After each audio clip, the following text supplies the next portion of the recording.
uniketishe jioni ya leo. Unaweza kutupigia kiti chako cha rehema, ninakitazama. Unifuatisha ya maneno, sema: Bwana Yesu, jioni ya leo ninaomba uniketishe kwenye kiti cha rehema. Mimi sio lolote kama sio huruma zako, kama sio upendo wako, kama sio msamaha wako. Ninasogea kwenye madhabahu yako kwa jioni ya leo.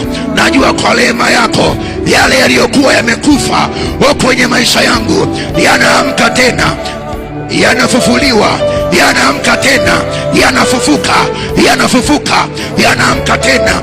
Bwana, nazitia rehema zako, nazitia rehema zako, rehema zako Bwana, uziamshe yale yaliyolala, yale yaliyokufa, yaliyomezwa na waganga, yaliyomezwa na wachawi, yaliyomezwa na madhabahu, yaliyomezwa na mizimu, yamefukiwa kwenye makaburi ya giza. Mwili wangu umezikwa, biashara imezikwa, familia imezikwa, ndoa yako imezikwa.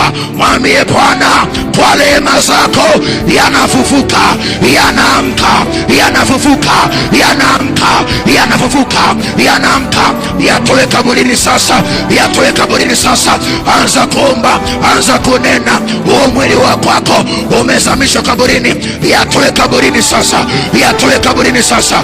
Ayana bakoria, ayana yana bakoria, ayana bakoria. Yatoe kaburini sasa, yatoe kaburini, yatoe kaburini, yatoe kaburini. Sijakuona ukinena, sijakuona ukiomba. Asharabakaya, asharabakaya, yale yaliyozikwa.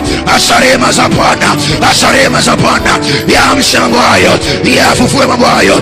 Yatoe kaburini, yatoe kaburini. Shanda badabakoria, yana barabakoria, yana barabakaya, yana barabakoria. Yatoe kaburini, yatoe kaburini, yatoe kaburini, yatoe kaburini. Ingia kwenye makaburi kwa rehema za Bwana, kwa rehema za Bwana, kwa rehema za Bwana. Shada la bakoria, tanka tanka tanka, lena lena lena lena. Ingia kaburini, ala barabusha, ala barabusha, ala barabusha.